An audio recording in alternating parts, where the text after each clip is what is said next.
I will not be speaking about my garden plans this week because, to be quite honest, life got in the way and I haven't touched the garden plans at all. I actually had bone graft surgery done and I've been in a lot of pain. I did a lot of prep work, built the cold frame. I also decided after I built the cold frame that I in fact have to build another cold frame that's larger, that's going to accommodate my bee balm plants that are massive right now. And this week turns out to be Dr. Seuss week at Milo's school. I am being resourceful and using up little bits of this foam paper that we have to create a cat in the hat hat. So instead of planning like I wanted to and still need to do, have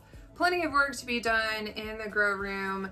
I need to transplant the onions, also some of the flowers and herbs that I've started, and the celery that I planted way back in January. That is on the agenda, and as I'm going through this, I thought I would take this time to just chat.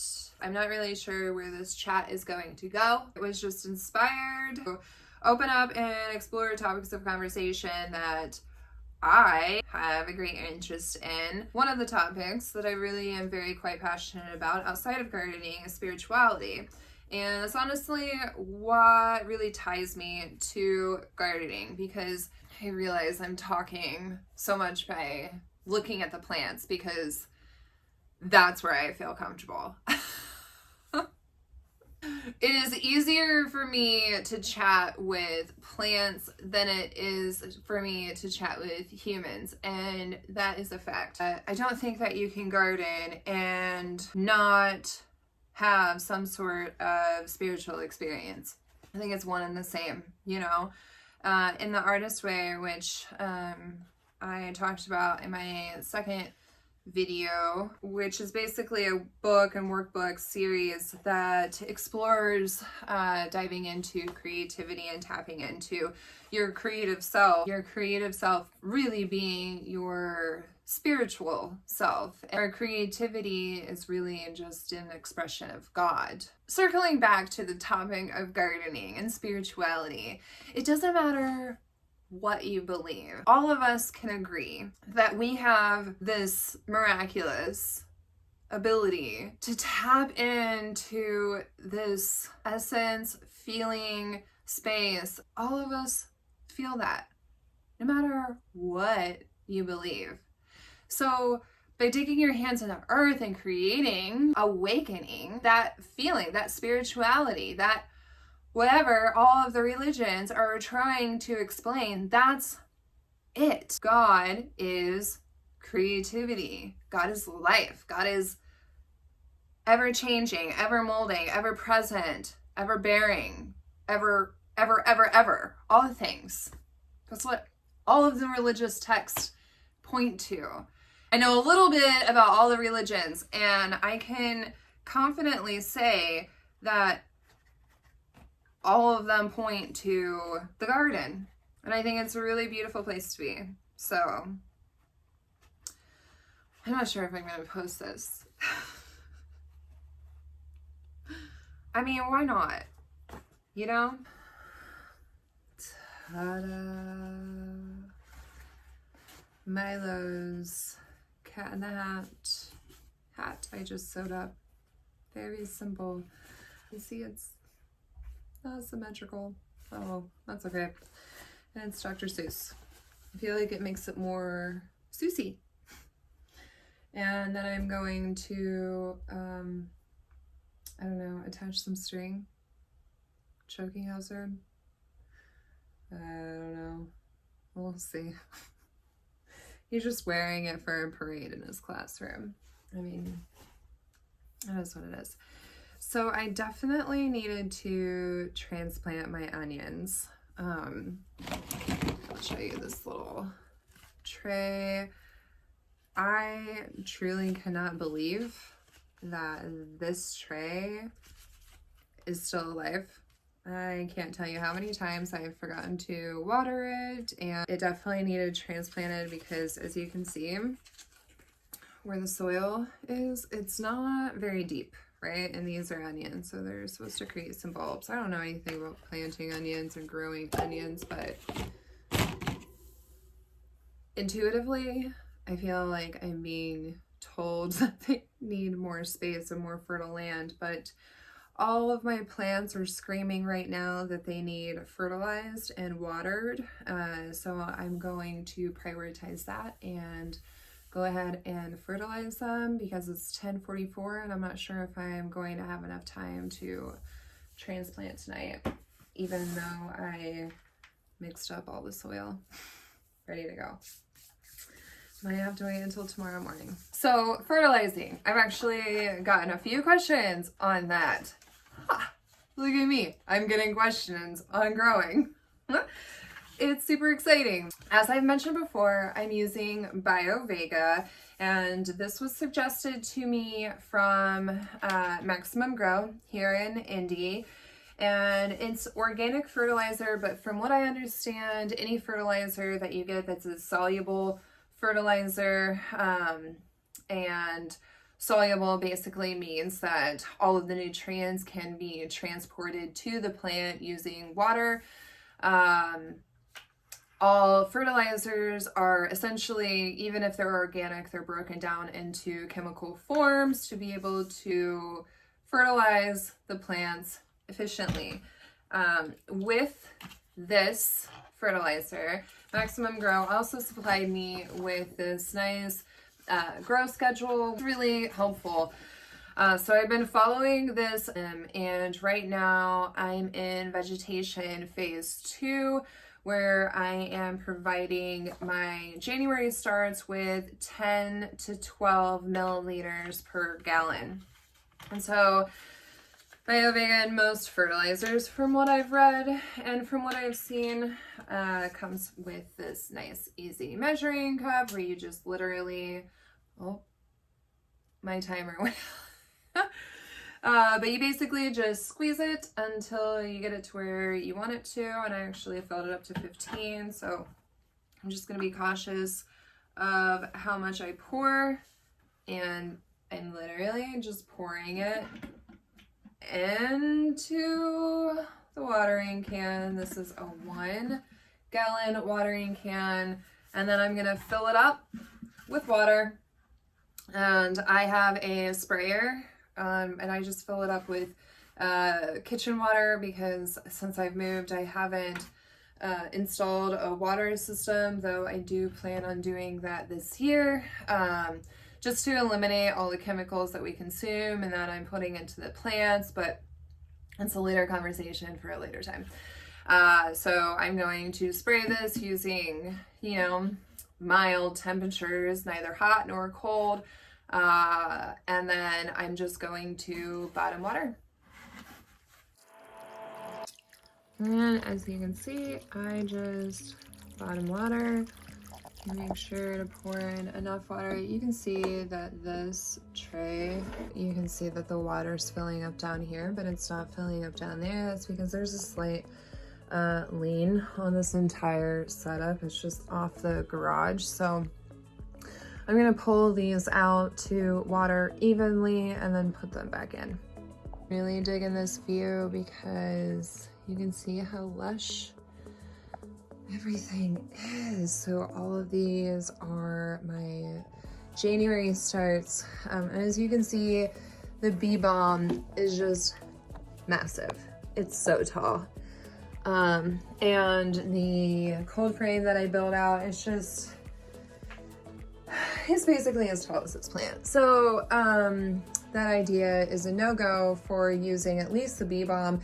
I think the yarrow will be okay because it's not so tall, and basically everything else will be okay, except maybe the snapdragons. As you can see, they're gaining significant growth as well. So I think I'm going to somehow configure another light row right here, take off that glass, and then I'll be able to lower the lights, you know, and adjust it to the growing plants right now, which will accommodate basically 2 trays, which is what I need right now.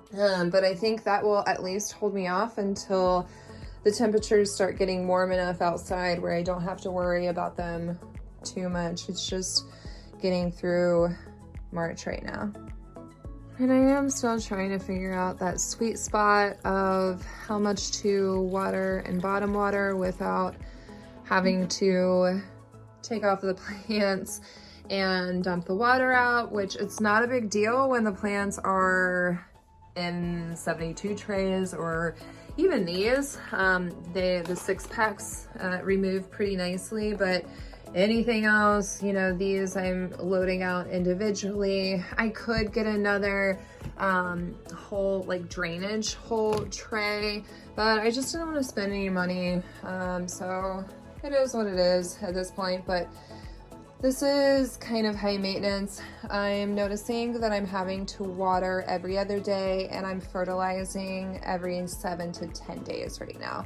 I'm basically just listening to the plants. As you can see, they were starting to, I mean, maybe you can't see, but I could start to tell that they were drooping.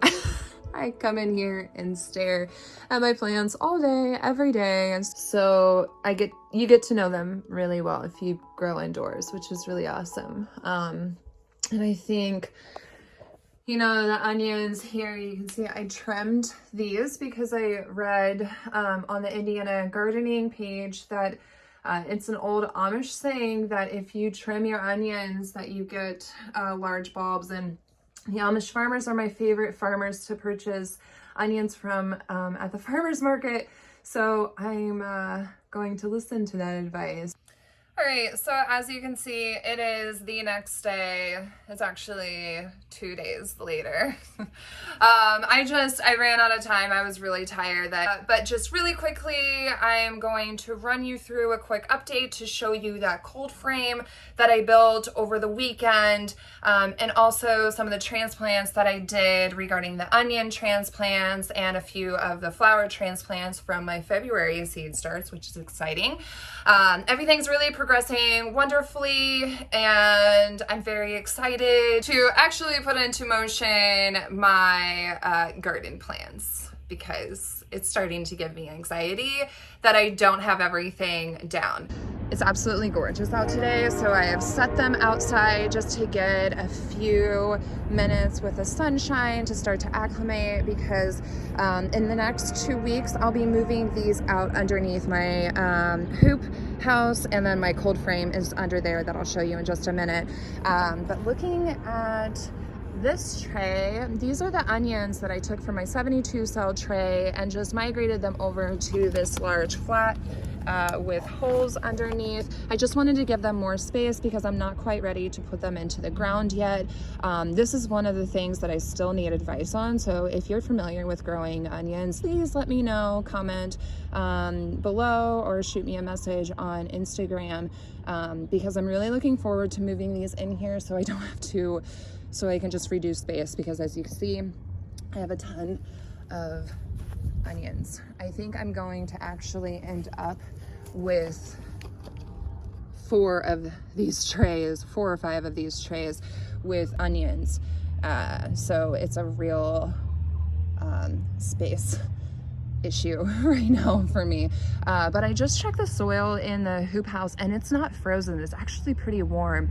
So I think I'm gonna start testing just a few of these onions out instead of transplanting them into the larger boxes here for more room. I'm just going to direct into the soil there, just under the hoop. Okay, so here is the cold frame that I built. Again, I used Rusted Gardens. I hope the wind's not going to make an issue on the audio. If so, I'm so sorry. But regardless, I used Rusted Gardens. Latest video he just posted recently on how to create one of these. Basically, I just purchased 2 by 4 by 8s, and that's the long pieces, and then two by 4x2s, and then just had the head lows, cut them in half for the side, just nailed them in. Purchased one of these sun turfs, I think that's what they're called,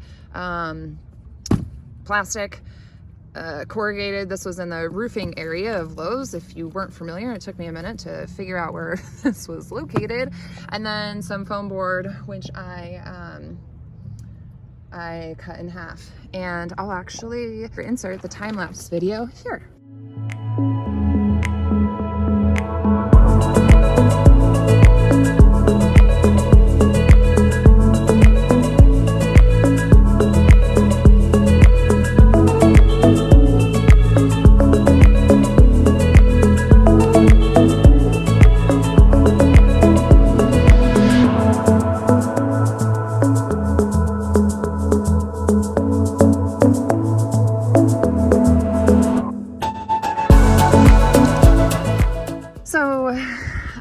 As you can see, you know, it's pretty warm in here. I just checked to lift.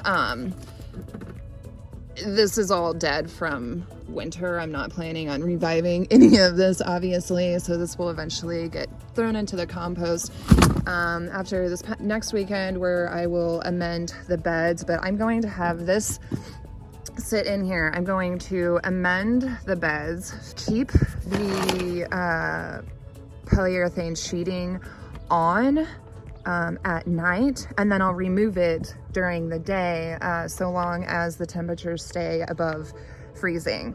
And my thought process in this is just to retain as much heat from the day at night and kind of help shield these frost hardy plants from any sort of frost that can develop at night. So that's my thought process, and I need to get these guys inside before they burn.